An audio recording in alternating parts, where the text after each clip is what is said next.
সিংহাসনে বসে সৃষ্টিকর্তা ব্রহ্মার আমি রহস্য তপস্যা করব। ছলে বলে কৌশলে ব্রহ্মার কাছ থেকে কেড়ে নেব অমরত্ব বর, আর অমরত্ব বর নিয়ে চলে যাবো আমার আধিপত্য বিস্তারের জন্য এই মনস্কামনা নিয়ে ব্রহ্মাসুরের পুত্র মহিষাসুর নবস্বর ব্রহ্মার বলে বিরাট হবে। এই মনস্কামনা নিয়ে নবস্বর তপস্যা করেছে।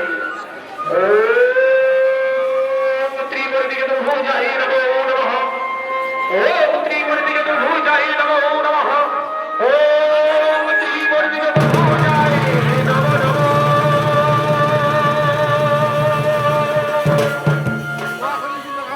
পুত্র মহিষাসুর ভক্তের কাঙাল ভগবান, ভক্তরা থাকলে যেমন ভগবান কোনদিন কোনো অবস্থাতে শোভা পায় না। ওরে পুত্র মহিষাসুর পুত্র, আমি সর্বপুর থেকে এসেছি বাবা, তোর মনস্কামনা পূর্ণ করতে। পুত্র তুই আমার কাছ থেকে স্বাগতম করেছি না।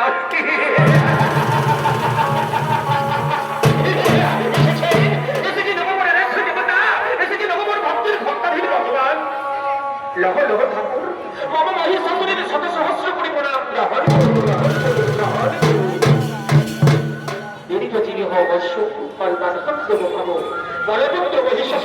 তুমি কেন আমাকে স্বর্গপুর থেকে বর্তমানে ডেকেছ? ভক্তের ভক্তাধীন ভগবান, আমাকে এই বর দান করুন ঠাকুর। আমি চিরদিন চিরসুষমনা পৃথিবীতে দেবী যজ্ঞ রক্ষদান মনোগন্ধের কিরীটের কীট পতঙ্গ সর্ববর্ণ পাতার ত্রিভুবনে আমি যেন অমর হয়ে বেঁচে থাকতে পারি না।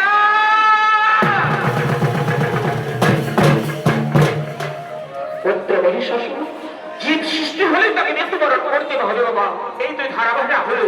আমি বলছি ওরে পুত্র মহিষাসুর, অমরত্ব বাদ দিয়ে তুই আমার কাছ থেকে যা পথ চাইবি তা তোকে আমি হাসি মুখে করিব না।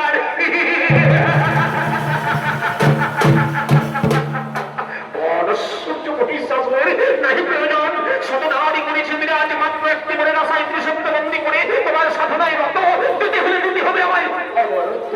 না পুত্র মহিষাসুর, আমি তোমায় অমরত্ব দিতে পারবো না বাবা। তুই অন্য কোনো বর আমার কাছ থেকে চেয়ে নে।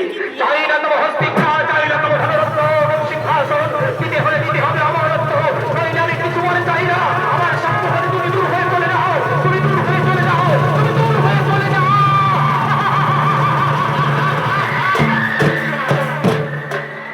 সৃষ্টিকর্তা ব্রহ্মা আমায় অপমান করে গেল, কিন্তু না, অসুরের গৃহে জন্মগ্রহণ করেছি বটে, জন্মে মানুষের পরিচয় নয়, পরিচয় হচ্ছে তার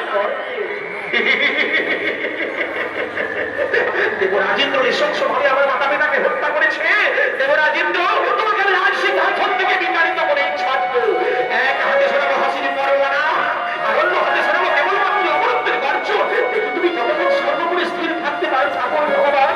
আমি আমি আমি চোখের জল দিয়ে সাধনা করে আমি অমরত্ব ছড়ে বলে কৌশলে তোমার কাছ থেকে না নিলে আমি মহান বর্ষ ছড়ি আমি যাবো না, যাবো না, যাবো না।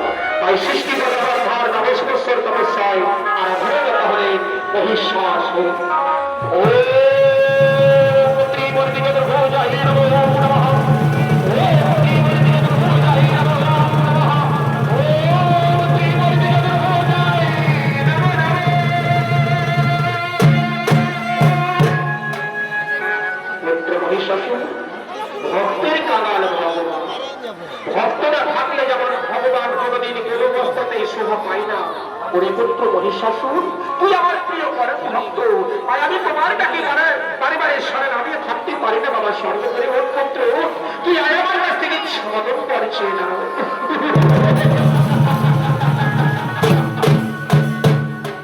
ভক্তের ডাকি সাড়া দিয়েছেন ভগবান, কিন্তু ভক্তের মনোবাসনা তো তুমি পূর্ণ করতে পারছো না ঠাকুর। কেন এসেছো দয়ার নিধি আমার বলো বলো।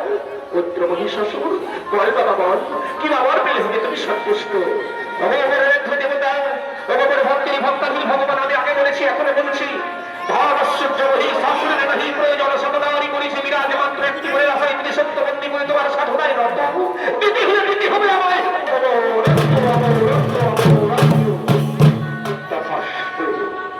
ওরে পুত্র মহিষাসুর, আজ আমি সৃষ্টিকর্তা ব্রহ্মদেব সর্বলোক থেকে তোকে আমি অমরত্ব দান করলাম বাবা। কিন্তু গান করে শুনে রাখিস মহিষাসুর, এই অমরত্বের অহংকার নিয়ে তুই কোনোদিন নারীকে নিয়ে ছুঁড়িবি খেলবি না। তুই কোনোদিন নারীর উপর লোভ লালসা আশা আকাঙ্ক্ষা জাগাবি না। তুই কোনোদিন নারীকে মাতৃ স্নেহ থেকে বঞ্চিত করবি না। ততদিন ব্রহ্মবান ক্ষুণ্ণ হয়ে বিদায়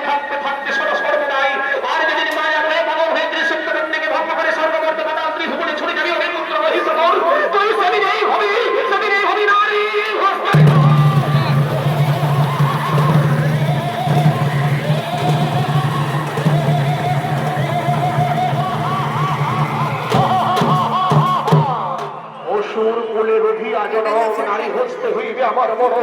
আমি এই প্রকৃতিতে অস্তিত্ব স্থির খুঁজে পাচ্ছি না। ওরে